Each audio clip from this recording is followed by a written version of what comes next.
Պարոն Ֆարմանյան, երբ որ դուք տեխնացու եք ու քննարկումներն էր գնում ձեզ ընտրելու հետ կապված, այսպես փորձ արվեց քաղաքացիական պայմանագրի պատգամավորների կողմից, գրեթե 91 թվից սկսած պետք ամբողջ համակարգի այս ենթադրյալ ու իրական բացթողումները ձեր հետ կապելու, ու նաև այս համատեքստում պատգամավորներից մեկը, եթե չեմ սխալվում, ասեց, որ ձեր դեմ ինչ-որ հաղորդում պետք է ներկայացվի կամ ժողովրդի լեզվով ասած, այսպես գործ տալու մասին ակնարկեց, ինչ-որ նորություն կա։ Կներեք, պարոն Քոչարյան, կներեք, ձեր ասածը քրեական ենթամշակույթի բաղադրիչ է։ Հաղորդում ներկայացնում, կներեք, պարոն Քոչարյան, ոչ։ Այսօր ներողություն չեք խնդրել։ Պարոն Քոչարյան, կներեք, ձեր ասածը քրեական ենթամշակույթի բաղադրիչ է։ Ես եմ ձեզ ընտրում իմ խոսքը ու եթե դուք զգուշացում։ Ինչի համար։ Հաղորդում։ Ուրեմն լսեք միջև վերջ, կասեմ ինչ նկատի ունեմ։ Պարոն Քոչարյան, ասում եմ ձեր ասածը քրեական ենթամշակույթի բաղադրիչ է։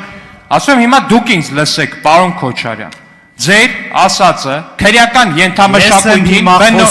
ոչ դուք չեք խոսում, անջատեք պարոն Քոչարյանի վերջացնեմ նոր կարող եք անջատեք պարոն Քոչարյանի խոսափողը։ Ես եմ խոսում, պարոն Քոչարյան, ուրեմն լսեք ինձ։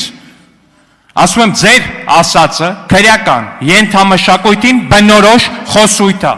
Հայաստանի Հանրապետությունում չկա նման բան ու չկա մի պատգամավոր, որ կարա այս դահլիճում ոստիկանությանը հաղորդում ներկայացնելը անվանի գործ տալ։ Եթե կա նման պատգամավոր, նրա խոսափողը կանջատվի։ Հաջորդ հարցը Մեսրոպ Մանուկյան։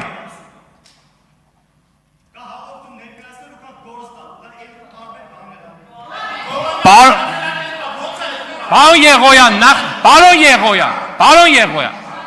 նստեք, ձեզ հայտարարվում է նախազգուշացում, նստեք ու մի միջամտեք։ Պարոն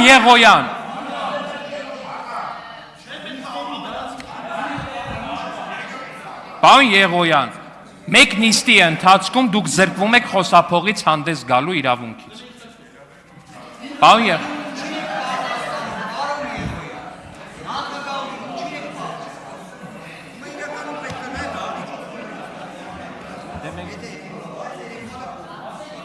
Մեսրոպ Մանուկյան, համեց։